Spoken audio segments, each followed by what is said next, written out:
The 85-mile stretch of land between Baton Rouge and New Orleans, nicknamed Cancer Alley, is facing some major changes.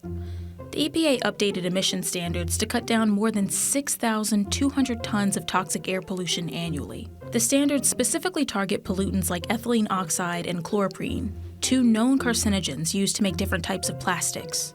Louisiana activists living in Cancer Alley, like Sharon Lavigne, have fought for this moment for years. This ushers in a new era in her activism, but it also highlights all the work she's done since 2018. Just recently, Lavigne was honored in Time magazine as one of Time's 100 most influential people in 2024.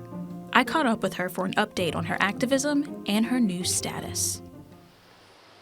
Well, first I want to start this interview by telling you congratulations. You are one of Time's 100 most influential people for 2024. So I want to congratulate you. How do you feel? I feel good about it, but I didn't know what it was about. I was so excited. And my daughters were overly excited. But I didn't know they had something like 100 most influential people. I didn't know that. I never dreamed that I would be on the red carpet. Never in this lifetime. It never came across my mind that I would be one of those posing on the red carpet. You've been doing this work for 5 years. You Yes. started Rise St. James in 2018. Yes. Did you ever think that it was going to get the national attention that it's gotten over the past couple years? Not in a million years. In my mind, I thought people knew about this area. And I was disappointed to know that people didn't know that we were over here dying and we were being polluted. I didn't know that.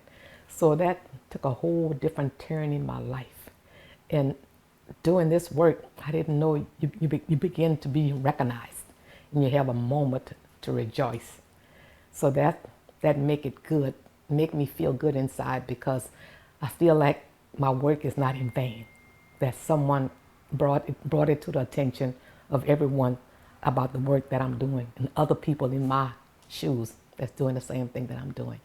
So I thought that was wonderful. This is not the same person I was talking to last year, months ago. No, your entire mood has completely changed. I'm still not happy because they always put them in the black neighborhoods. Why are we the dumping ground?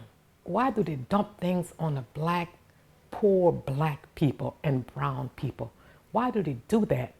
And it's all about greed. These plants come in here and they scope out the areas where they think the weakest people are that's not going to speak up. And I guess 5th District was the one for years, but I didn't know. I didn't know what was going on back then. But now that we know, we're fighting back. Did you feel like anything was going to change after that lawsuit had been tossed? I feel like we have to fight even harder. And I feel like we have to reach President Biden. That's the answer. Once I reach President Biden, he's going to change his mind. And we want him to declare this an emergency, a health emergency or a climate emergency, whatever you want to call it. But he can save our lives. Well, it seems you did reach him in a way. In a way I did. The EPA standards have changed. Right. That's right, it sure did. And I was so happy.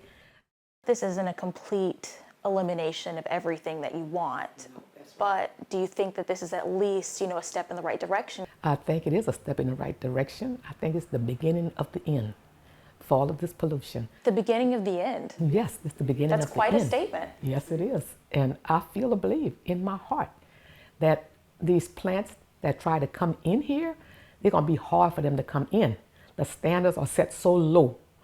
Like with the chloroprene, the EPA gave them 90 days to clean up their mess. So I think that's one step in the right direction to keep Formosa plastics out and any other industry that tries to come in here.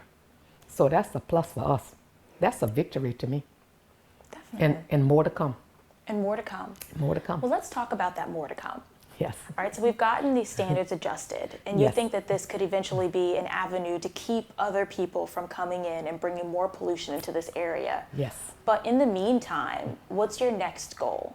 The ones that are here already, we want them to follow the guidelines of the EPA, and if they don't, we want them to be shut down. And I feel to believe they're going to try to go around the EPA standards. I know they will. They're going to try. But they will not succeed because Administrator Reagan came down with those rules. And I think those rules are set in stone, even though people are going to try to sue and find fault with it. But I think that in the end, we are going to win. We're going to be able to breathe clean air. Might not be today, but it's coming. What else do you want people to know about this effort, about this fight, and about St. James? By receiving this award, it makes me want to fight even harder for my community and other communities. We want Rise St. James to branch out to other communities and help them. Well, I appreciate you so much for taking the time to talk to us, and good luck with all your other endeavors. Thank you, thank you. I appreciate you for coming to get my story. It's so nice.